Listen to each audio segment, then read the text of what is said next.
Been a minute. Back again. Wow, Willie here. Thought I quit on you. I didn't. I've just been stewing. like a tea, right? Tea brews, it stews or whatever, gets better.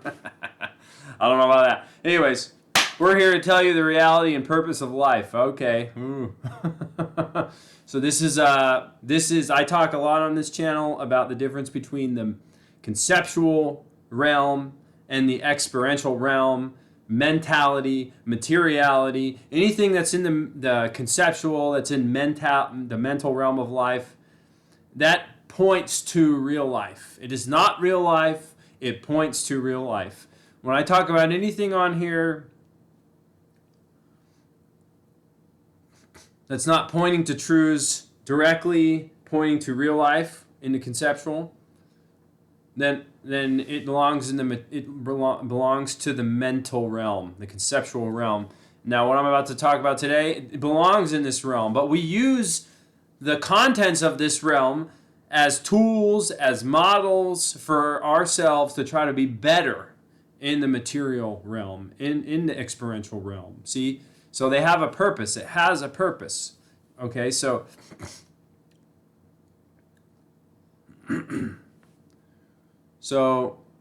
this is, in essence, my own opinion, but it's not my own opinion only. It's the opinion of many other people out there, okay?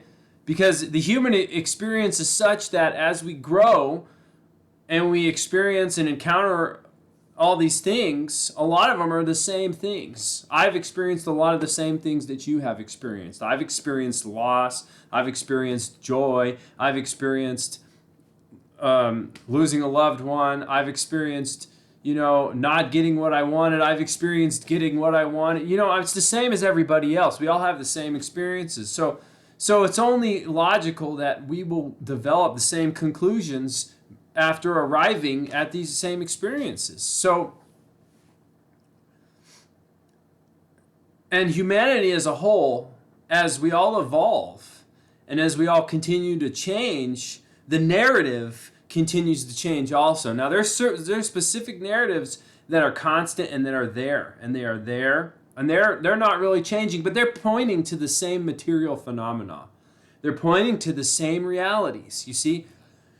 But when we introspectively derive and arrive at these new conclusions based on all these experiences, we evolve this narrative. So I'm talking specifically about New Age energy theoretics. New Age energy theoretics. This is soul groups, soulmates, twin flames. This is coming here from someplace else, predetermining my life path, choosing the things that I'm going to be working through in order to develop as a conscious, energetic being. I mean, this is here. Why is this here? This is here because in the probably 120 years ago, it wasn't here because we were mostly concerned with surviving.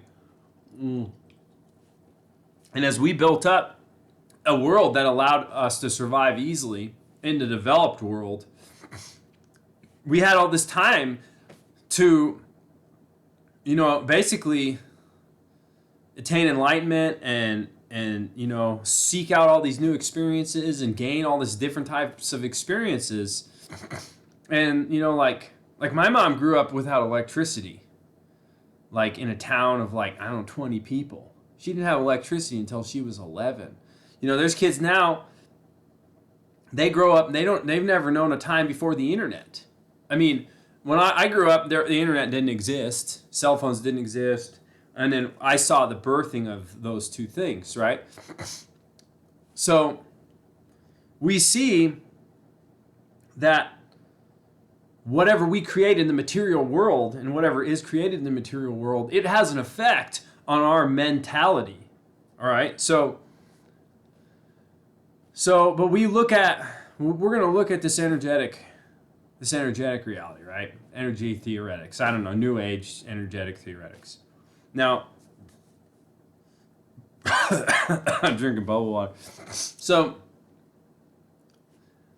my narrative says that I came here I chose. I existed before I came here. I probably existed in another form. And the work I did in that form to free the conscious energy, the conscious awareness from the entanglement of form, from the structure of form. Separate the conscious awareness from form. The degree to which I've done that dictates the flow of my life now. So the flow of my life now is dictated by the work I did in my previous life, right? So in my previous life, I unlocked to where I am now. And I said, this is what I'm going to work on. I want this situation. I choose these parents. I choose these parents because they have these things I wanted to work on in my past that I didn't get to do, or where I left off at. And so I get to do all of this stuff now. So what does this mean? I mean, that's kind of the New Age energy theory, and my narrative believes it. I believe it. The more you identify with energy and with conscious awareness, the more the mentality that you carry with you starts to change, right? Your world is an extension of whatever you see yourself as. If you see yourself as energy, if you identify as energy, you start to see your world as energy. So the narrative must change to fit what you see the world as, okay? If you see yourself as lousy, not good enough, then you're going to see your world as an extension of lousy and not good enough, and you're going to create situations in the world that are lousy and not good enough compared to everybody else's standard, the same standard that secretly you hold for yourself. See, but as we develop, if you see yourself as a child of God, the extension of the life is going to be good and evil, okay? It's going to be heaven and hell. It's going to be angels and demons, Satan and God, Whatever you identify as, you're going to see your world as that. So the narrative changes. The more we develop as conscious beings, the more we gain the opportunity to identify with conscious beings, and the narrative changes. My narrative says I chose to come here, and I chose every factor of my life. Every situation, I pre-chose this. I pre-chose this so I could work at freeing the consciousness from my form. So what does this mean? What does this mean on earth in the material realm? This points to the fact that, and people are not going to like this. People are not going to like this reality. Okay, there's a couple different things this points to. The purpose of life is to grow spiritually and develop as a conscious, energetic being. That is the purpose of life. Okay, and I will get to that in a minute. But it points to, the first thing it points to is, you don't get to do whatever you want to do in this life. Now, people don't like that, and it's a dangerous thing to tell people because it crushes their spirit if they haven't learned and become comfortable without attaining that reality, right?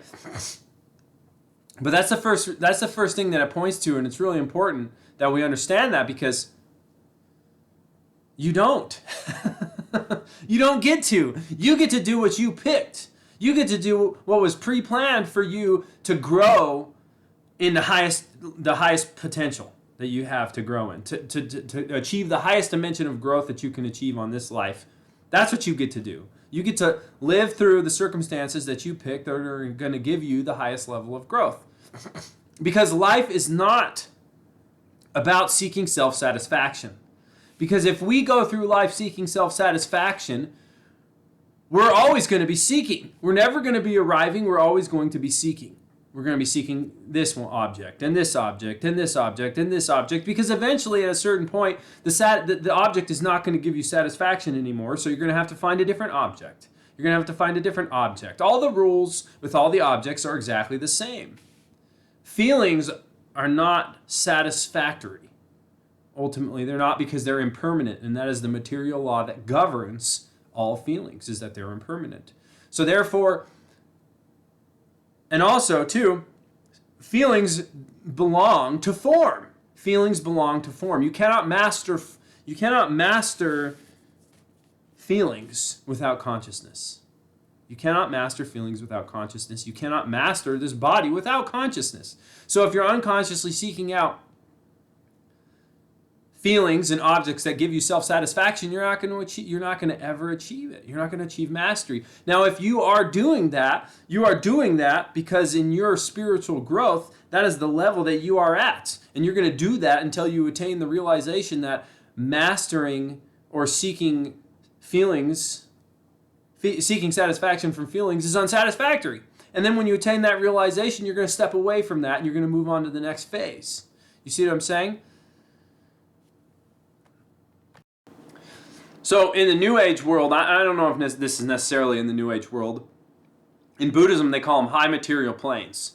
But in the New Age world, I think it's real too, because as you master yourself, you begin to dissolve and disappear, and you transition from the visible into the invisible. So that's suggesting invisible beings. Now the Christian religion, they do a really good job at pointing to dark entities that are lower than us in a non-visible spectrum. The energy narrative, the New Age energy narrative, points to, Christianity also points to angels too, which are higher vibrational beings, but the way they categorize them, it gets a little bit confusing.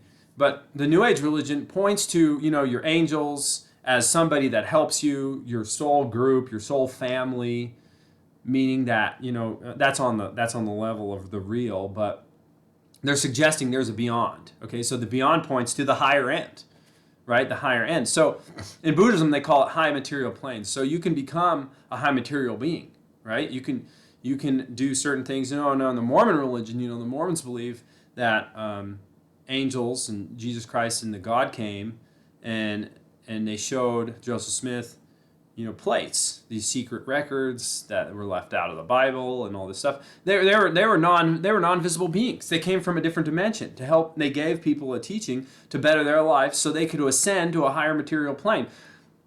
But you have to understand this also. Ascending to a higher material plane is not necessary.